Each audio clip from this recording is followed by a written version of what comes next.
ഇനി നമുക്ക് ഈ എന്നുള്ള അക്ഷരം എഴുതാം. ഈ എന്നുള്ള അക്ഷരം എഴുതി നോക്കാം അല്ലേ. നമ്മൾ ആ പഠിച്ചു അല്ലേ, ആയുടെ മാത്രയും പഠിച്ചു. ഇനി എന്താണ് മൂന്നാമതായിട്ടുള്ള അക്ഷരം ഏതാണ്? ഈ എന്നുള്ള അക്ഷരമാണ്. ഈ അല്ലേ. ഈ എന്നുള്ള അക്ഷരം നമ്മൾ മലയാളത്തിൽ എങ്ങനെയാണ് എഴുതുക? ഒരു കെട്ടിട്ട് തുടങ്ങി അല്ലേ, അങ്ങനെ തുടങ്ങി പിന്നെ ഉരുട്ടി പിന്നെ നാ പോലെ റാ പോലെ എഴുതി പിന്നെ ഒരു നാ പോലെ എഴുതി അല്ലേ. ഇങ്ങനെ തുടങ്ങി ഇങ്ങനെ വന്ന് ഒരു റാ പോലെ എഴുതി. ഈ കെട്ടില്ലേ നമുക്ക് നാ എഴുതാം. എന്നിട്ട് എങ്ങനെ വേണം? താഴോട്ട് ഇങ്ങനെ വന്ന് ഇങ്ങനെ നിൽക്കൂലേ ഈ എന്നുള്ള അക്ഷരം. ഈ ഇല എന്ന് നമ്മൾ പഠിക്കൂലേ. ഈ എന്നുള്ള അക്ഷരത്തിൻ്റെ മാത്രം നമ്മൾ എങ്ങനെ എഴുതാം മലയാളത്തിൽ എഴുതുമ്പോൾ? നമ്മൾ അങ്ങനെ എഴുതും. ഒരക്ഷരം എഴുതുമ്പോൾ മായാണെങ്കിൽ മാ എഴുതി ഇതെങ്ങനെ എഴുതൂല മാത്ര. ഈ എന്നുള്ളതിൻ്റെ മീൻ അല്ല മീ മിന്ന മിന്നി എന്നൊക്കെ എഴുതുമ്പോൾ ഇങ്ങനെയാണ് മാത്രം വരിക. ഈ എന്നുള്ള മാത്ര ദീർഘമായിട്ടല്ല, ഹ്രസ്വമായിട്ടുള്ള ഈ മാത്രം. ഇനി ഹിന്ദിയിൽ നമ്മൾ എഴുതുമ്പോൾ അതെങ്ങനെയാണ് എഴുതുക? ഈ എന്നുള്ള അക്ഷരം എഴുതുമ്പോൾ എങ്ങനെ എഴുതും? അത് നമ്മൾ ആദ്യം ഒരു ചെറിയൊരു വര, ഘടിപ്പായുടെ ചെറിയൊരു ഭാഗമാണ് ഇത് വരുന്നത് അല്ലേ. എന്നിട്ട് എന്ത് വരും? അങ്ങനെ വന്ന് അല്ലേ, സി തന്നെ തിരിച്ചിടുന്നത് അല്ലേ. എസ് പോലെ ആണെങ്കിൽ തുടക്കമല്ലായിരുന്നല്ലോ അല്ലേ.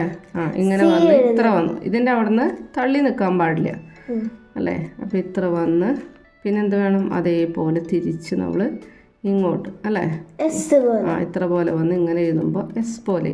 ഇവിടെ നിന്ന് ഈ വരയുടെ അപ്പുറവും കടക്കാൻ പാടില്ല, ഇവിടെ ഈ വരയുടെ ഇപ്പുറവും പോകാൻ പാടില്ല. എന്നിട്ട് നല്ല ഉരുട്ടി എന്ത് വേണം?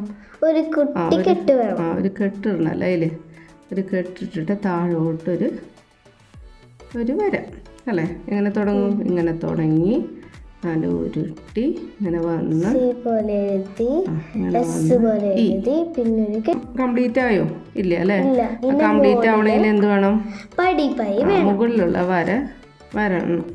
അപ്പം ആ എന്നുള്ള അക്ഷരത്തിന് നമ്മൾ പറഞ്ഞു അല്ലേ, അതിൽ മുഴുവനായിട്ട് വരയ്ക്കില്ല എന്ന് പറഞ്ഞു ഫസ്റ്റ് ഭാഗം അല്ലേ. സ്റ്റാർട്ടിങ്ങിൽ വരയ്ക്കില്ല, പക്ഷേ ഈക്ക് നമുക്കത് കംപ്ലീറ്റ് വരയ്ക്കണം അല്ലേ. ഇനി ഈ എന്നുള്ള അക്ഷരത്തിൻ്റെ മാത്രം നമ്മൾ എങ്ങനെ എഴുതും? വെച്ചിട്ട് തന്നെ എഴുതുമ്പോൾ എങ്ങനെ എഴുതും? മാ എന്നുള്ള അക്ഷരം എങ്ങനെ എഴുതണം? നമ്മൾ ഇങ്ങനെ തുടങ്ങി ഇങ്ങനെ വന്ന് അല്ലേ. ഇത് ഗഡീപ്പായി ആണെന്ന് പറഞ്ഞു ഈ വര അല്ലേ. മീ എങ്ങനെ എഴുതും? മീയുടെ മാ കഴിഞ്ഞിട്ടല്ല അതിൻ്റെ മാത്രം എഴുതും, മാക്ക് മുൻപായിട്ടാണ് വരിക ഈ എന്നുള്ള മാത്രം. അപ്പം എന്ത് വേണം? അതിൻ്റെ മുന്നേ ഒരു വര ഇടണം. ഒരു ഒന്ന് പോലത്തെ വരയിട്ട് അല്ലേ, ഇങ്ങനെ ഒരു വര ഇട്ടു അല്ലേ. എന്നിട്ട് എന്ത് വേണം? ഇനി അതിലേക്ക് എവിടേക്കാണ് മുട്ടേണ്ടത്? ഇവിടെയാണോ? അല്ല, ഗഡീപ്പായിലേക്കാണ് ശരിക്ക് മാത്രകൾ വന്ന് മുട്ടുക അല്ലേ. അപ്പം എങ്ങനെ വേണം? ഈ വര ചെരിഞ്ഞിട്ട് അല്ലേ ഇങ്ങനെ മുകളിൽ നിന്ന് കയറ്റിയെടുക്കുക. അപ്പം നമുക്ക് കറക്റ്റായിട്ട് അതിൽ വന്ന് ചെരിഞ്ഞിട്ടാണ് ഇത് വന്ന് മുട്ടുക. കണ്ടോ? എങ്ങനെ വേണം? ഒന്ന് വന്ന് ചെരിഞ്ഞിട്ട് ഇതിൽ വന്ന് മുട്ടും. കറക്റ്റായിട്ട് മുട്ടൂല. ഇവിടെയാണ് മുട്ടിക്കേണ്ടതല്ല, ഘടിപ്പായിലേക്കാണ് വന്ന് മുട്ടുക ഈ വരയിലേക്ക് അല്ലേ. ഇതാണ് അതിൻ്റെ പ്രത്യേകത അല്ലേ. ഇതില്ലെങ്കിൽ അക്ഷരം കംപ്ലീറ്റ് ആവില്ല. ഇതിലേക്കാണ് അത് അക്ഷരം നിൽക്കുന്നത് അല്ലേ.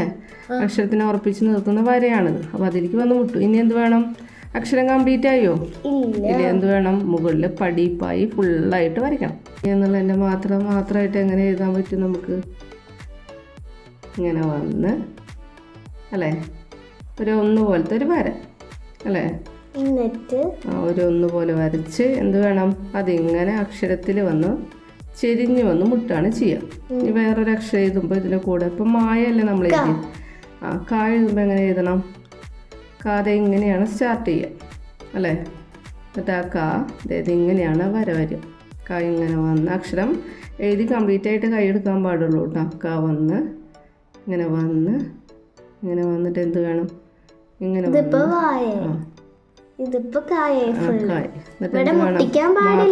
മാത്രം എങ്ങനെയാണ്? ഇതിൻ്റെ ഘടിപ്പായി നടുവിലാണ്. ആ ഘടിപ്പായിൽ വന്ന് മുട്ടും. അത് നമ്മൾ അക്ഷരങ്ങൾ എങ്ങനെ എഴുതി പഠിക്കണം?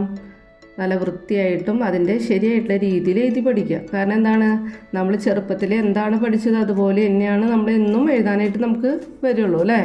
ശരിക്കും കാ എങ്ങനെ എഴുതും? ഞാനൊക്കെ ചെറുപ്പത്തിൽ എങ്ങനെയാണ് പഠിച്ചതെന്ന് പറയും. കാ എന്നുള്ള അക്ഷരം എഴുതുന്നത് ഇങ്ങനെയല്ല ഞാൻ പഠിച്ചത്.